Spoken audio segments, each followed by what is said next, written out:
अस्सलाम वालेकुम। उम्मीद है आप लोग खैरियत से होंगे। आज मैं टेक्स्ट के पेपर का एक फीडबैक देने जा रहा हूँ, रिव्यू शेयर करने जा रहा हूँ। कुछ स्टूडेंट्स थे, उन्होंने कहा कि सर आप कुछ दिन बाद शेयर कर लिया करें, उसी दिन ना किया करें। स्टूडेंट थोड़े से परेशान हो जाते हैं। लेकिन मैंने उनको थोड़ा बहुत समझाया, गाइड किया कि ये ज़रूरी है। ये ज़रूरी किस लिए है? ताकि स्टूडेंट को अभी से एक कॉन्फिडेंस आ जाए कि उसने पेपर कैसे अटेम्प्ट किया है। अगर वो इस सिचुएशन को, इतनी सी टेंशन को अगर आप आज हैंडल नहीं कर सकोगे, तो कल को आप जाके एक बड़ी कंपनी के डिसीजन मेकर बनने जा रहे हो। वहां पे आपने फैसले लेने हैं, वहां पे आपने सीखना है उस प्रेशर को हैंडल करना। तो आई गेस ये ज़रूरी है आप लोगों को ये आइडेंटिफाई करने के लिए कि आपने पेपर कैसा किया है, और आपको इमीडिएटली रियलाइज होना चाहिए और आपको अगला सेशन प्लान करना चाहिए कि नेक्स्ट सेशन में हमने क्या करना होगा। तो मैं बड़ा ब्रीफ सा एक आप लोगों के साथ क्वेश्चन वन बाय वन करके डिटेल में डिस्कस करता हूं। मैं ज़्यादा फोकस करूंगा थ्योरी के क्वेश्चंस के ऊपर। न्यूमेरिकली मेजॉरिटी बच्चे थोड़े स्ट्रांग होते हैं, थ्योरी में थोड़ी कंफ्यूजन होता है। या सिनेरियो बेस्ड क्वेश्चन जो है खास तौर पे उनमें थोड़ी स्टूडेंट को कंफ्यूजन होती है कि ये हमने सही सॉल्व किया है या नहीं किया। न्यूमेरिकल में ऑब्वियसली बात है, कैलकुलेशंस इन्वॉल्व है, तो कुछ ट्रीटमेंट्स के ऊपर मैं ज़रूर फोकस करूंगा। लेकिन ज़्यादा मेरा टारगेट होगा जो आपके सिनेरियो बेस्ड क्वेश्चंस हैं, वो ट्रिकी होते हैं स्टूडेंट्स के लिए। नॉर्मली न्यूमेरिकल की तकरीबन सब बच्चे अच्छे प्रैक्टिस करते हैं। सबसे पहले पेपर कैसा था? पेपर ये एक बहुत ही एवरेज बैलेंस पेपर था। मैंने अपने स्टूडेंट्स को मैं टाइम टू टाइम गाइड करता रहा, प्रैक्टिस करवाता रहा कि आपके पास 3 से 4 न्यूमेरिकल तो मैंडेटरी होते हैं। आपके पास एक सैलरी का न्यूमेरिकल आया, बिजनेस का न्यूमेरिकल आया, दोनों न्यूमेरिकल अच्छे मार्क्स के आए हैं और आसान न्यूमेरिकल है। बिजनेस के न्यूमेरिकल के ऊपर भी जाके मैं डिटेल में डिस्कस करता हूँ। फिर आपके पास सेल टैक्स का कॉम्प्रिहेंसिव 17 नंबर का ट्रेडिशनल न्यूमेरिकल आया। उसमें सारी एडजस्टमेंट्स वही हैं जो रिपीट हो रही है। अगर किसी ने पिछले 5-6 अटेम्प्ट के क्वेश्चन सॉल्व किए हुए सेल टैक्स के, तो वो बड़ा इजीली सेल टैक्स के न्यूमेरिकल को हैंडल कर सकता है। एक सवाल बीच में आ गया प्रॉपर्टी का, उसमें थोड़ा बहुत अदर सोर्स का कंसेप्ट था। तो हम वन बाय वन डिस्कस करते हैं इसको। तो मेरे ख्याल से पेपर एक एवरेज पेपर था, आसान पेपर था। इसको मैं एवरेज या इससे आसान कहूंगा, इसको मैं मुश्किल पेपर नहीं कहूंगा। ये मेजॉरिटी बच्चे करके ये पास कर सकते हैं, ये पास होने वाला पेपर है। और अगर ये पेपर किसी ने 80% तक अटेम्प्ट किया है, तो आई एम श्योर वो बच्चा पास हो जाएगा। सबसे पहले हमारे पास क्वेश्चन था, ये सैलरी का न्यूमेरिकल है। अक्सर जो बच्चे इस क्वेश्चन में मिस्टेक करते हैं कि रिक्वायरमेंट में लिखा हुआ है show all relevant exemptions, exclusions, disallowances. बच्चे अक्सर ये काम नहीं करते, बच्चे इसको मिस कर देते हैं। आपने इसके नोट्स बनाने होते हैं, वन लाइनर, इसकी रीजन लिखनी होती है कि हमने इन चीजों को क्यों इंक्लूड नहीं किया, क्यों एक्सक्लूड कर रहे हैं। अच्छा, इस क्वेश्चन के अंदर एक साहब थे और वो कंपनी है एक टेस्टी कैफे है, एक रेस्टोरेंट है और ये इसके हेड शेफ है। यहाँ पे जो सबसे पहली एडजस्टमेंट आई वो मार्जिनल कॉस्ट वाली आ गई थी, जहां पे आपको मार्जिनल कॉस्ट कोई एडिशनल नहीं पड़ रही और आपके अपने एम्प्लॉय को आपने खाना प्रोवाइड कर दिया, तो ये एग्जाम था। इसके ऊपर हम यहाँ पे कोई भी टैक्स ट्रीटमेंट नहीं करेंगे। हाँ, पहले ये टैक्स हुआ करता था सब्सिडाइज्ड फूड वगैरह के ऊपर, लेकिन अब ये मार्जिनल कॉस्ट वाला एग्जाम होता है इसके अंदर। यहाँ पे आपको हेल्थ इंश्योरेंस पॉलिसी दी गई थी, उसका कुछ नहीं करना क्योंकि वो तो पॉलिसी है, रिइंबर्समेंट है। मेडिकल अलाउंस अगर इसके साथ होता तो वो फुली टैक्सेबल हो जाता। इसके अलावा आपको हाउस रेंट अलाउंस दिया हुआ था। हाउस रेंट अलाउंस को कुछ बच्चे कंफ्यूज कर जाते हैं, रेंट फ्री अकोमोडेशन के साथ ये फुली टैक्सेबल होगा। कैश अलाउंसेस आपके पास जितने भी हैं नॉर्मली वो फुली टैक्सेबल होते हैं। कंपनी मेंटेन कार थी। जब भी कार की बात आती है तो अगर वो परचेज्ड कार है तो हमने वहां पे उसकी कॉस्ट वैल्यू को कंसिडर करना है। यहाँ पे हमारे लिए फेयर वैल्यू रेलिवेंट नहीं है, पार्टली यूज है, 5% की बात आ जाएगी। उसके बाद हमारे पास ऑप्शंस दिया गया था शेयर्स का, एम्प्लॉय शेयर स्कीम का उसने एक ऑप्शन दिया। आसान था, लंबी बात उसने नहीं की, ऑप्शंस की प्राइस नहीं दी, उसके बाद रिस्ट्रिक्शंस नहीं लगाई, सेल ऑफ शेयर्स नहीं हुए, तो बड़ा रिलेटिवली आसान था। जो भी फेयर मार्केट वैल्यू है डेट ऑफ ट्रांसफर होता है माइनस अगर आपने कोई भी कॉस्ट ऑफ शेयर्स पे की है और ऑप्शन की अगर कोई कॉस्ट होती वो जो इस क्वेश्चन में नहीं दी हुई थी, तो ये आपके पास टैक्सेबल गेन आ जाता। Provident fund contribution 8%, recognised provident fund है। इसमें स्टूडेंट पॉसिबल गलती क्या कर सकते हैं? इसमें बच्चे अक्सर गलती करते हैं कि उनके माइंड में वो 10% वाली बात घूम रही होती है। 10% वाली बात जो थी ऑफ बेसिक सैलरी, और उसके साथ दूसरी कंडीशन थी 1,50,000 रुपया। मैंने स्टूडेंट को कहा था कि आपने हमेशा जो एक्चुअल डिडक्शन हो रही है उसको कैलकुलेट करना है कि वो 1.5 लाख रुपए से ज्यादा तो नहीं है। तो स्टूडेंट अक्सर 10% की बात समझते हैं और कहते हैं ये तो 8% है, ये तो एग्जाम्प्ट होगा। नहीं, यहाँ पे 24 लाख रुपए उसकी तनख्वाह है, उसका 8% अगर उसका बेसिक सैलरी की कंट्रीब्यूशन है उसकी, तो इसका मतलब है हमें कैलकुलेट करना पड़ेगा कि ये 1.5 लाख रुपए से ज्यादा है या नहीं है। तो वहां पे 10% और 150 वाला जो पॉइंट था उसको कंसिडर करना था। उसके बाद आपके पास यहाँ पे प्रॉफिट ऑन, उसके ऊपर जो एक्यूमुलेटेड बैलेंस था उसका प्रॉफिट दिया हुआ है 22% के हिसाब से। उसके लिए कंडीशन थी जो आपके पास एट द रेट ऑफ 16% है और 1/3 ऑफ द बेसिक सैलरी का रूल था, वो आप कैलकुलेट करोगे 960 का सिंपली आप निकाल सकते हो। 16% कितना बनता है वो आपको फंड का बैलेंस दिया हुआ है। लास्ट के अंदर उसने एक ट्रेनिंग के अंदर गया, ऑफिशियल काम है, पर्सनल काम है नहीं, उसके लिए उसको पैसे दिए। हाँ, उसने कुछ पैसे बचा लिए, लेकिन ये उसने जो पैसे बचाए उसने अपने अकल का इस्तेमाल किया है। ये कोई टैक्सेबल बेनिफिट नहीं है। यहाँ पे अगर उसका खर्चा कम हो गया है क्योंकि ये उसने अपने पैसे बचा लिए तो ये यहाँ पे एग्जेम्प्ट है ये ऑफिशियल ड्यूटीज के लिए। वो से बच्चे इसमें से प्लस माइनस करते रहेंगे कि ये 1 लाख रुपया उसका बच गया, इसको इनकम में ट्रीट करना है। नहीं, ऐसे नहीं करना है इसको आपने। लास्ट में आपके पास दिया है एडिशनल फॉर्मेशन में interest income, separate block of income है आपके पास। ये आप इनकम फ्रॉम अदर सोर्स में इसको टैक्स करेंगे। उसके बाद आपके पास क्वेश्चन में डोनेशंस दिया हुआ है और डोनेशन की जो 80% ऑफ द अमाउंट है वो क्रॉस चेक के थ्रू पे की गई है। तो 80% ऑफ 3 लाख लेंगे और इसको आप कंपेयर कर लेंगे tax payable divide by tax liability into जो भी ये अमाउंट है, और जो 30% उनके सामने डिस्कस किया था उसकी टैक्सेबल इनकम के अगेंस्ट। तो ऑब्वियसली बात है टैक्सेबल इनकम ज्यादा होगी तो 80% of 3 lakh is the amount जिसके ऊपर से रिबेट मिलेगा। लास्ट में बड़े सिंपल सी बात थी कि एक विद होल्डिंग टैक्स है वो आपका सैलरी से डिडक्ट हुआ हुआ है। तो बड़ा आसान सवाल था मेरे ख्याल से। ये जो 14 नंबर का मार्क्स है इसमें कोई भी student easily 10 to 11 marks grab कर सकता है, इसमें आपको नंबर लूज नहीं करने चाहिए थे। नेक्स्ट क्वेश्चन है आपके पास क्वेश्चन नंबर 2, 8 मार्क्स का क्वेश्चन है।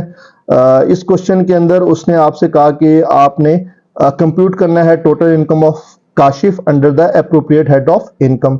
बेसिकली काशिफ एक फाइलर है, उसके पास एक सिंगल स्टोरी बेंगलो है कराची के अंदर। 20% जो पोर्शन है उसका बेसमेंट का उसमें वो खुद रहता है और बाकी उसने क्या किया वो रेंट पे लगा दिया। तो रेंटल इनकम, जो रेंटल इनकम है वो उसने 1 अक्टूबर से रेंटल इनकम उसने अर्न करना स्टार्ट की है। कोई साफ अहमद से 3 साल का एग्रीमेंट किया उसने और मंथली रेंट उनसे चार्ज कर लिया। तो ये आप अक्टूबर से इसको रेंट चार्ज करना स्टार्ट कर देंगे पर मंथ के हिसाब से। प्रॉपर्टी इनकम टैक्स होती है एक्रूअल बेसिस के ऊपर, आप टोटल 3 साल की पैसे रिसीट बेसिस के ऊपर टैक्स नहीं करेंगे। तो अक्टूबर से हम इसका रेंट चार्ज करेंगे पर मंथ का। नॉन एडजस्टेबल सिक्योरिटी डिपॉजिट है, इसका 1/10 पोर्शन आपने लेना है। अच्छा, अब इसमें वो मंथली सिक्योरिटी चार्जेस भी ले रहा है।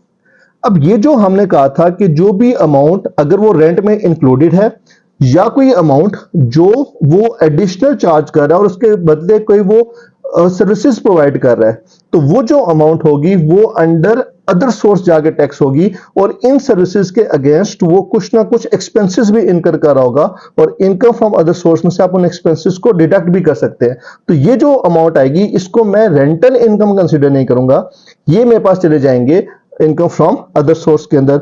नीचे वो बता रहा है कि वो उसको बैकअप इलेक्ट्रिसिटी वगैरह भी प्रोवाइड कर रहा है, इसके पैसे चार्ज कर रहा है और उसकी कुछ कॉस्ट भी आ रही होगी।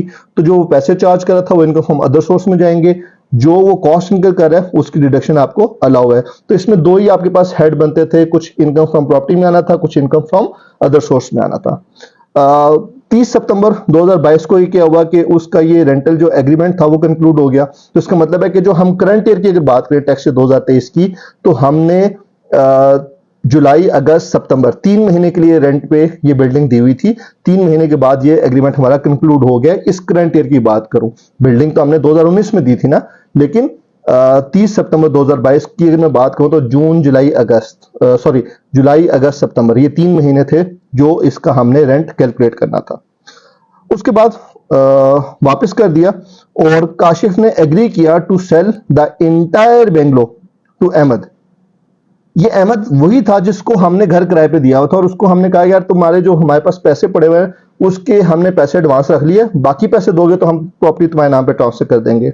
अहमद ने वो रिवोक कर दिया, कॉन्ट्रैक्ट पूरा नहीं किया, तो हमने वो जो सिक्योरिटी डिपॉजिट था फोरफिट कर लिया। तो ठीक ठाक पैसे हमने उसके फोरफिट कर लिए। और ये जो अमाउंट फॉरफिटेड है ये भी इनकम फ्रॉम प्रॉपर्टी में ही टैक्स होगी। फिर हमने नवंबर में ये दोबारा से काशिफ साहब थे, उनको रेंट पे लगा दिया और रेंटल एग्रीमेंट उनके साथ तय कर लिया।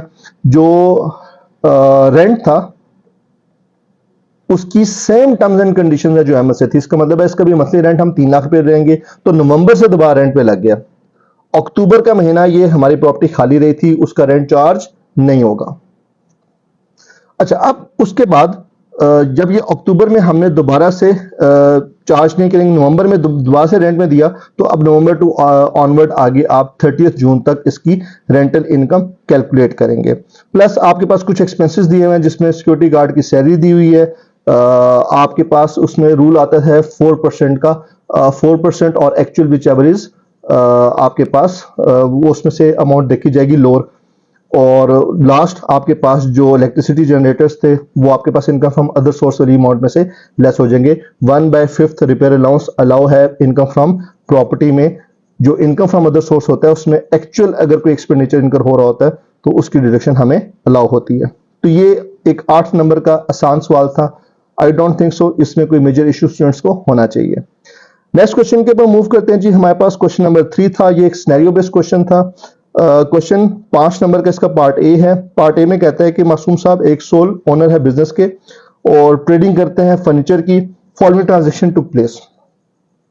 फर्नीचर की ट्रेडिंग कर रहा है और उसने अपने बिजनेस में से एक फर्नीचर का पीस जो कि 3 मिलियन की वर्थ का था वो उसने अपनी बेटी को उसकी शादी के मौके पे दे दिया। उसकी कॉस्ट ऑफ फर्नीचर थी 2.5 मिलियन। ये बेसिकली आप बिजनेस में से जब भी कोई एसेट विड्रॉ करते हैं तो ये आपके पास इनकम फ्रॉम बिजनेस में ये दिया हुआ है, डिस्पोजल आपके पास कंसिडर किया जाएगा। ये आपने अगर ये नॉन करंट एसेट होता है, ये आपने इन्वेंट्री दे दी है तो इसको आपने इन्वेंट्री की कॉस्ट अपने पास से इलिमिनेट कर देनी है, ये उसकी ड्राइंग्स कहलाएंगी। जो सोल्ड किया है एंटीक, ये आपके पास एक टेबल था जो उसको उसके वालिद साहब ने गिफ्ट किया था 2012 में। उस वक्त मार्केट वैल्यू उसकी डिफरेंट थी जबकि बाप ने उसके 0.5 मिलियन में कंसीडर किया था। इसके अंदर हमने रूल पढ़ा था कि जब भी जो एंटीक है ये आपके पास इनकम फ्रॉम कैपिटल गेन में जाएगा। सर्टेन एसेट जो हमने पढ़े थे ये उसमें जाके टैक्स होना है। सेक्शन 37 में स्पेसिफाइड सर्टेन एसेट्स थे। उसके अंदर क्या था, the fair market value eight the time of transfer. जब उसको वालिद से ट्रांसफर हो उसको जो उसकी फेयर मार्केट वैल्यू थी वो उसके लिए कॉस्ट कंसीडर की जाएगी। और उसने बेचा है 1 मिलियन का, ऑब्वियसली बात है लॉस में बेच रहा है, इसका जो लॉस है वो क्लेम नहीं हो सकता। यहाँ पे रूल था डिस्कस द टैक्स ट्रीटमेंट। आपने यहाँ पे कैलकुलेट करके नहीं देना, आपने डिस्कस करना था। तो ये आपने 2 to 3 बुलेट पॉइंट्स में इसको एक्सप्लेन करना था। आपके पास जो नेक्स्ट है एडजस्टमेंट, आपके पास पार्ट बी है इसका। वो कह रहे हैं कि if a business sustains a loss under any head of income in a tax year the same can be set of against any other head of income state for exceptions. बड़ा simple सा question है।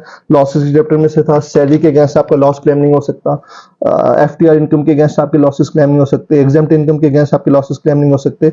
ये एक थोड़ा सा एक generalise question था, इसके लिए कोई रट्टा नहीं लगता। ये जिसने एक अच्छे तरीके से स्टडी किया हुआ था, उसने कंसेप्ट समझा हुआ था, तो वो इसका स्ट्रेट आंसर लिख सकता था। और यहाँ पे आपको कोई लंबी बातें लिखने की जरूरत नहीं थी। आपने जस्ट ये हेड ऑफ इनकम के नाम लिखने थे कि सैलरी के अगेंस्ट, एफटीआर के अगेंस्ट, एग्जेम्प्ट इनकम के अगेंस्ट इसको आप क्लेम नहीं कर सकते। बड़े मजे का सवाल है जी, क्वेश्चन नंबर 4A। 16 मार्क्स का क्वेश्चन है।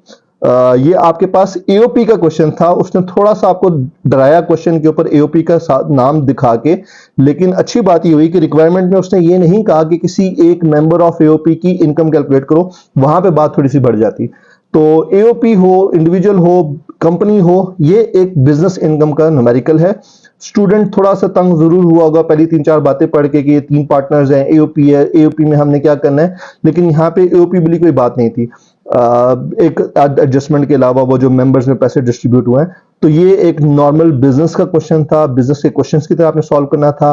आपने अकाउंटिंग प्रॉफिट जो प्रॉफिट बिफोर टैक्स है उससे इस क्वेश्चन को स्टार्ट करना था। कुछ चीजें आपने ऐड करनी थी, कुछ चीजें आपने इसमें से लेस करनी थी जिसकी रिडक्शन अलाउ थी या अलाउ नहीं थी। क्वेश्चन के अंदर आपके पास सबसे पहले वो बात कर रहा है, मैं इसको बड़ा ब्रीफली एक्सप्लेन करता हूं क्योंकि नॉर्मल एडजस्टमेंट है, लेकिन स्टिल मैं इसको एक्सप्लेन कर देता हूं। ये जो एग्रीकल्चर प्रोड्यूस इस्तेमाल कर रहे हैं वो साहब, तो इसके लिए बड़ा सिंपल सा रूल था कि जो भी कल्टीवेटर या एग्रीकल्चर प्रोड्यूस इस्तेमाल करता है अपने बिजनेस के अंदर, तो उसकी जो भी प्रोड्यूस की जो फेयर मार्केट वैल्यू है वो उसकी कॉस्ट ऑफ गुड्स सोल्ड का हिस्सा बन जाएगी, उसे उसकी डिडक्शन अलाउ है। और क्वेश्चन में मेंशन है कि इसको आपने कॉस्ट ऑफ गुड सोल्ड में शामिल नहीं किया हुआ, तो ये आपके पास कॉस्ट ऑफ गुड सोल्ड का हिस्सा बन जाएगी। नेट सेल्स इसको इलिमिनेट करके कॉस्ट ऑफ गुड सोल्ड से भी इलिमिनेट किया जाएगा, इसकी आपको डिडक्शन अलाउ है। तो ये बात इंपॉर्टेंट थी, स्टूडेंट ने इसको एक जगह से लेस किया होगा, दूसरी जगह से लेस किया ही नहीं होगा कि यार यहां से भी लेस करके वहां से दोबारा लेस क्यों करें। तो यहां पे उसने आपको थोड़ा सा ट्रिक किया होगा, बहुत से स्टूडेंट ने इसको एक जगह से लेस कर दिया होगा। Cost of sale include of purchase of raw material, 40 million का रॉ मटेरियल था और withholding tax was deducted at the time of payment. SB made purchase of 200 million during the year. ये आपके पास question है, इसमें उसने tax deduct किया हुआ है। No withholding tax was deducted at the time of, sorry, no withholding tax was deducted. इसके अंदर रूल ये था कि जब भी आप परचेजेस करते हैं रॉ मटेरियल की, तो आपने 20% of the value of purchase with holding tax deduct करना है। इस क्वेश्चन में हमने 20% विद होल्डिंग टैक्स डिडक्ट नहीं किया, तो वो जो 20% की अमाउंट है उसको हम ऐड बैक कर देंगे, उसकी हमें डिडक्शन अलाउ नहीं है। उसके बाद जी यहाँ पे इस्तेमाल किया गया है, उसके 3 पार्टनर्स थे, उनको पर्सनल यूज के लिए सामान दिया गया है। ये जो पर्सनल यूज के लिए सामान इस्तेमाल करने के लिए दिया गया है, इसको आप लेस कर दोगे, इसकी भी आपको डिडक्शन अलाउ नहीं है। उसके अलावा तनख्वाहें वगैरह दी गई हैं। Any disbursement to the member of AOP is not a taxable deduction, not a taxable benefit, deduction allow नहीं है इसकी, इसको भी आप ऐड बैक कर देंगे। उसके बाद आपने purchase a new bakery plant, new bakery plant purchase किया, ये तो एक आपने नॉन करंट एसेट परचेज किया और आपने इसको कॉस्ट ऑफ गुड सोल्ड के अंदर इंक्लूड किया हुआ है, तो हम इसको कॉस्ट ऑफ गुड सोल्ड से लेस करेंगे, ये हमारा एक्सपेंस नहीं है, ये हमारा एक एसेट है और इस एसेट के अगेंस्ट हमें डिडक्शन अलाउंगी। न्यू प्लांट है, इनिशियल अलाउंस भी मिलेगा, उसके बाद इसके ऊपर हमें टैक्स डिप्रिसिएशन भी मिलेगी, जो भी कैरिंग वैल्यू बनेगी। क्वेश्चन के अंदर कह रहा है कि जी आपके पास ऑपरेटिंग एक्सपेंसेस, ऑपरेटिंग एक्सपेंसेस के अंदर जब वो बात करता है तो उसके अंदर वो आपके सिंपल सी आपके पास एक बात करेगा, पॉइंट ऑफ सेल मशीन लगाई है, इसको आप यहां से, वो पॉइंट ऑफ सेल मशीन का एक बड़ा सिंपल सा पॉइंट था, उसको आप डेट करेंगे। आईटी कंपनी को आपने पेमेंट किया 5.5 मिलियन की, डेवलपमेंट ऑफ एन एप्लीकेशन, ये आपका बिजनेस का एक्सपेंस नहीं है, ये आप एक सॉफ्टवेयर स्टैब्लिश कर रहे हो, ये उसके लिए आपने अभी एडवांस दिया है। सॉफ्टवेयर जाके अवेलेबल होगा 1 अक्टूबर 2023 को, तो हमारा 30 जून को साल एंड हो रहा है, तो हमें अभी एसेट एक्वायर्ड नहीं हुआ, इंटेंजिबल एसेट हमारे पास ये अवेलेबल फॉर यूज होगा 1 अक्टूबर 2023 से, तो ये भी एक एडवांस है। अगर ये सॉफ्टवेयर आ चुका होता तो फिर मैं इसके ऊपर अमोर्टाइजेशन चार्ज करता, अभी ये आपके पास अवेलेबल फॉर यूज नहीं है। उसके बाद जो एक पार्टनर है मरियम, वो एक अपनी जो पर्सनल वैन थी वो बिजनेस में लेके आई है, तो जो भी उसकी फेयर मार्केट वैल्यू होगी वो बिजनेस के लिए उसका एसेट हो जाएगा। ये यूज्ड कार है और मोटर व्हीकल के ऊपर आपके पास, कार्स के ऊपर आपके पास एक रूल था रिस्ट्रिक्टेड कॉस्ट का, और वहां पे जो आपने कॉस्ट कंसीडर करनी थी वो 7.5 मिलियन है जिसको आपने कंसीडर करना है, और उसके अकॉर्डिंगली आपको इसको डिप्रिशिएट करना था। तो यहाँ पे 9 मिलियन से हम इसको डिप्रिशिएट नहीं करेंगे, यहाँ पे उसकी कॉस्ट रिस्ट्रिक्ट कर दी गई है। तो ये 16 मार्क्स का न्यूमेरिकल था। इसी के साथ आपके पास एक पार्ट बी दिया हुआ है, डिस्कस करें वुमेन एंटरप्राइज क्या होती है और क्या ये जो स्वीट बेकर्स है ये वुमेन एंटरप्राइज है या नहीं। तो आपको याद होना चाहिए, थ्योरी में आपको एक कंसेप्ट समझाया गया था कि वुमेन एंटरप्राइज है, उसको एक स्पेशल बेनिफिट दिया गया, उसकी जो टैक्स लायबिलिटी है वो 25% रिड्यूस कर दी गई है। यहाँ पे वुमेन पावर और उसको इनकरेज किया गया। जितनी भी ख्वातीन हैं, इसका एक रूल था, इसकी डेफिनेशन थी कि वो जो ऑर्गेनाइजेशन है उसमें सारी की सारी ख्वातीन होनी चाहिए, फीमेल होनी चाहिए, वो स्प्लिटिंग ऑफ 2 कंपनी से नहीं बनना चाहिए, और इसका कि वो एक उसमें 3 पॉइंट क्राइटेरिया था, पहले तो आपने उसको डिफाइन करना था।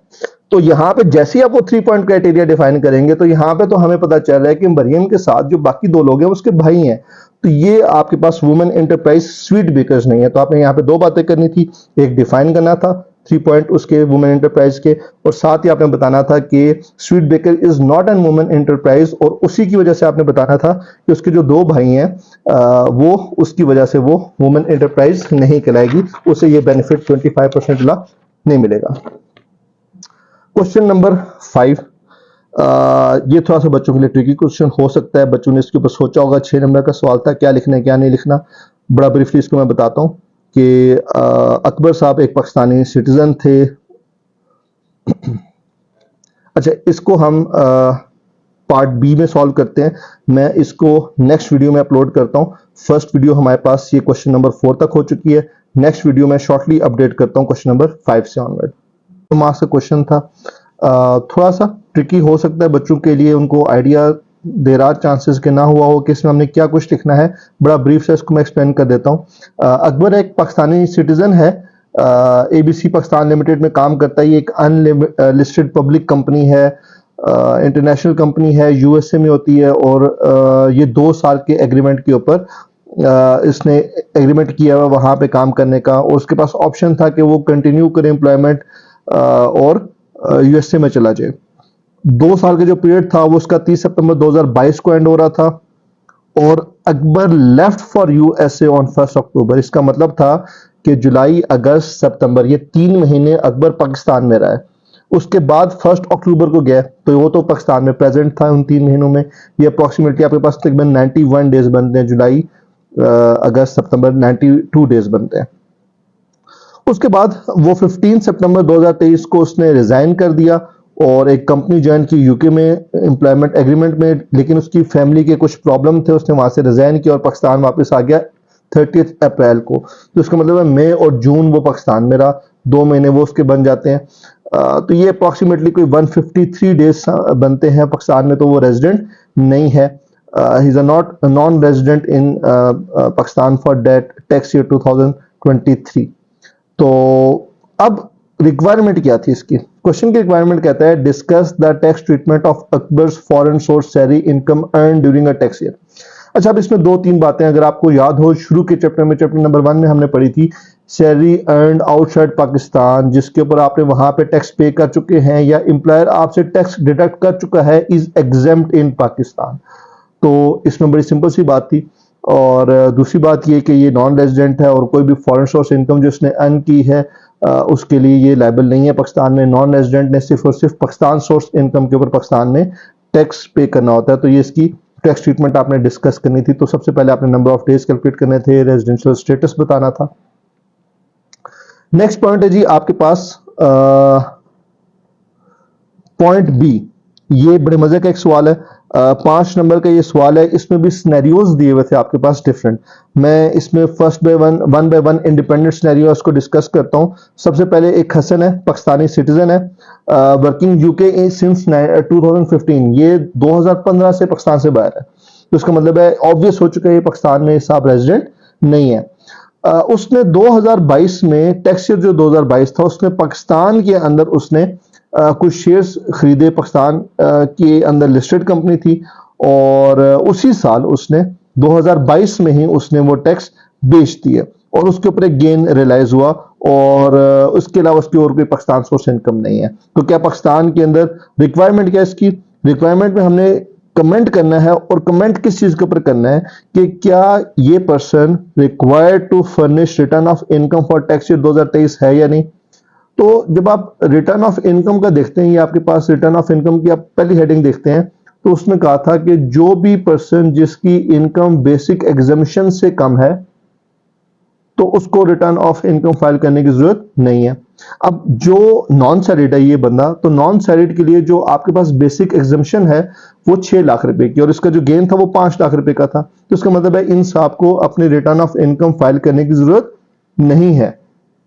ये आपके पास बड़ा सिंपल सा 2 पॉइंट इसका आंसर होना चाहिए था। आपने 2 पॉइंट्स लिखने थे, बुलेट पॉइंट्स। सबसे पहले बताना था इसकी बेसिक लिमिट क्या है, नॉन रेजिडेंट है, 5 लाख रुपए की इनकम अर्न की, इसको रिटर्न फाइल करने की जरूरत नहीं है। सेकंड इसका है Mahjabeen US citizen got married in Pakistan 5 years ago। Pakistan में बड़ी बात है, अमेरिकन की पाकिस्तान में शादी होकर पाकिस्तान आ रहे हैं आजकल। Since being residing in this country, 2023 में महजबीन के जो वालिद साहब थे जो कि यूएस में होते थे वो फोत हो गए, और उनकी एक प्रॉपर्टी थी जिसकी वर्थ है तकरीबन $400,000। पाकिस्तान के अंदर वो साहिबा रहती हैं, उनके पाकिस्तान से बाहर यूएसए में एक वालिद साहब फोत हो गए और उनकी प्रॉपर्टी थी, और वो प्रॉपर्टी इनके नाम पे ट्रांसफर हो गई है। इसके अलावा इनकी और कोई इनकम पाकिस्तान में नहीं है। तो इनको क्या रिटर्न ऑफ इनकम जमा करानी है या नहीं करानी? तो जी बिल्कुल करवानी है। इसके अंदर हमने बात की थी कि कोई भी जो रेजिडेंट ऑफ पाकिस्तान है, यहाँ पे सिटीजन की जरूरत नहीं थी, यहाँ पे डिस्कस किया था, फॉरेन इनकम की हमने बात की थी, फॉरेन एसेट्स की हमने बात की थी। ये चीज आपको पढ़ाई गई होगी वेल्थ स्टेटमेंट वाले चैप्टर के अंदर। वहां पे हमने डिस्कस किया था कि जो भी रेजिडेंट है उसके अगर फॉरेन सोर्स इनकम है $10,000 या इससे ज्यादा, या फिर उसके पास कोई एक एसेट है जिसकी वर्थ 1 लाख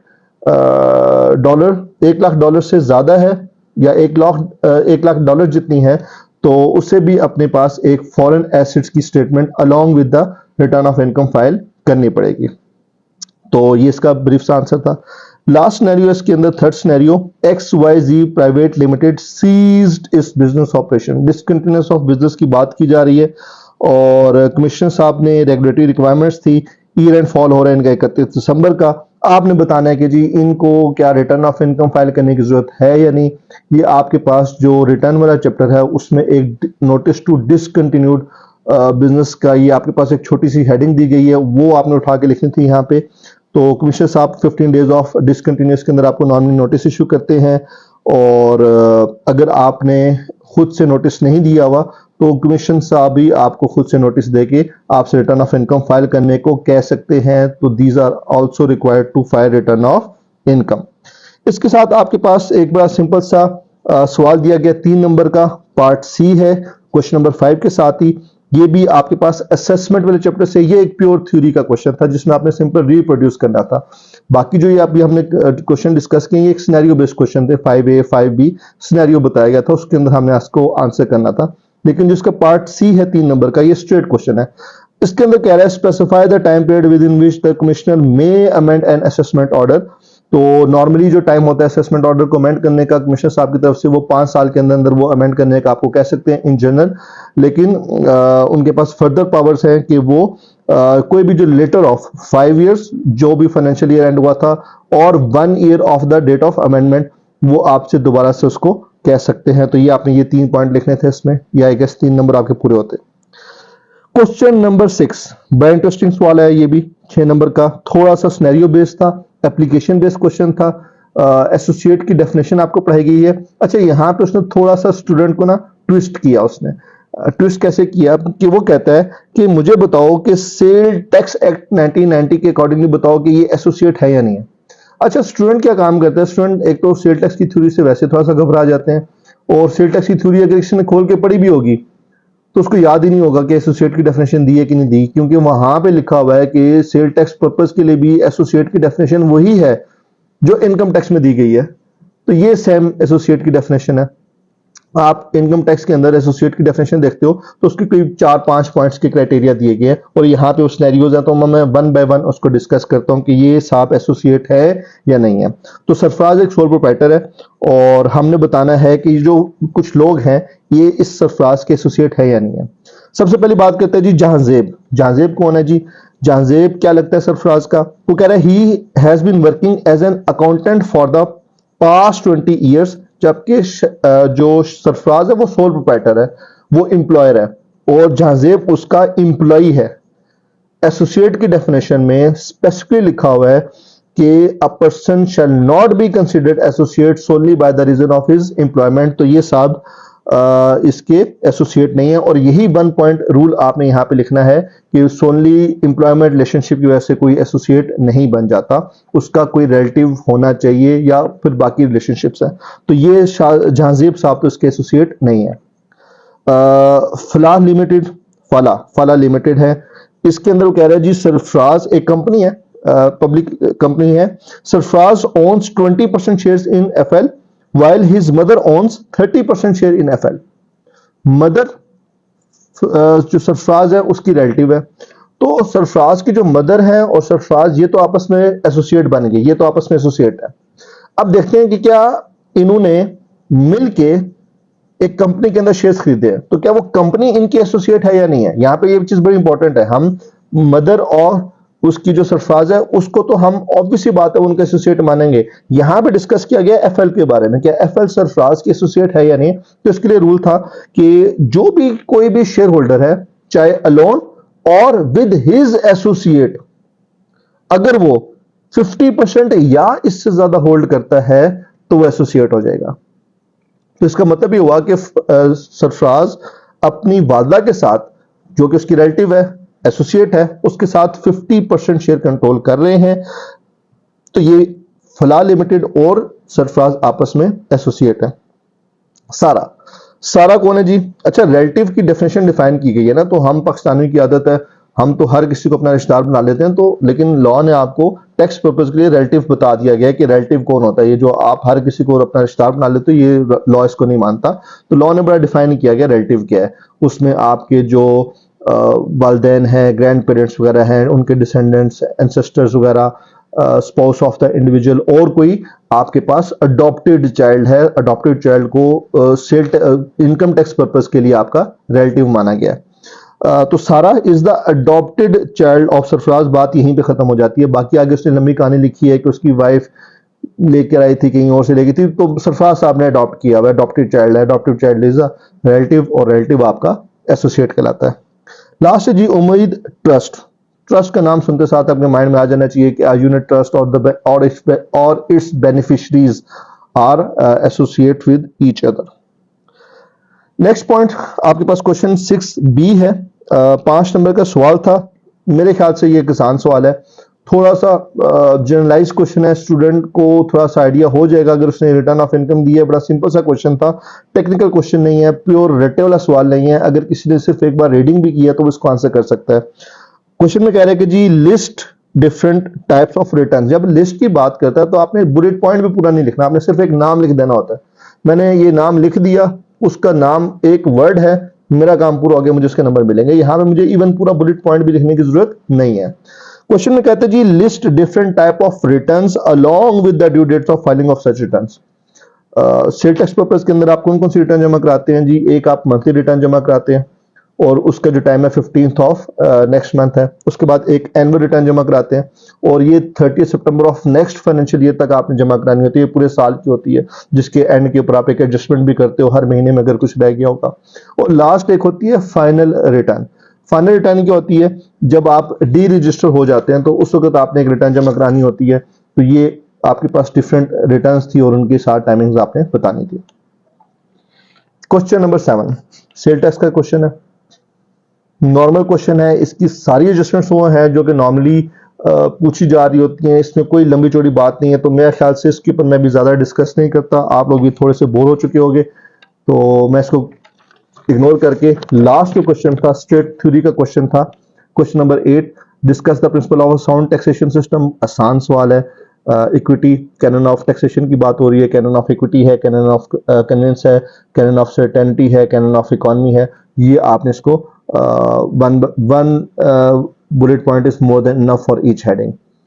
अच्छा, उसके बाद वो कहते हैं जी list the fundamental principles of ethics for tax practitioner और also describe any two. List down का मतलब है जस्ट लिख दो और उनमें से कोई से दो एक्सप्लेन कर दो। 4 नंबर का सवाल है, आसान है ये। आप लोग मेरे ख्याल से बड़ा इजीली आपने सॉल्व किया होना चाहिए जिसने थ्योरी याद की है। इंटेग्रिटी है, ऑब्जेक्टिविटी है, प्रोफेशनल स्केप्टिज्म है, इसके अंदर कॉन्फिडेंशियलिटी है, प्रोफेशनल बिहेवियर है, प्रोफेशनल आपके पास कॉम्पिटेंस है। आसान था, ये लिस्ट डाउन करना था, उनमें से आप किसी भी दो को आप इसमें एक्सप्लेन कर सकते हैं। तो ये आपके पास एक लॉ का पेपर था और आई गेस के उम्मीद है आप लोगों का क्वेश्चन मैक्सिमम ठीक सॉल्व हुआ हो। न्यूमेरिकली तो आप लोगों ने ऑब्वियसली बात है सॉल्व किया होगा, लेकिन पर्पज ये था, इनसे कुछ स्टूडेंट अभी मुझसे रिक्वेस्ट भी कर रहे थे कि सर आप थ्योरी के या जो सिनेरियो बेस्ड क्वेश्चंस हैं उनको थोड़ा सा डिटेल में डिस्कस कर दें, तो मैंने कोशिश की है सिनेरियो बेस्ड क्वेश्चन को डिस्कस करने की। आई होप आपका पेपर अच्छा होगा और इंशाल्लाह अल्लाह ताला आपको कामयाब करे। Thank you so much. खुदा हाफिज।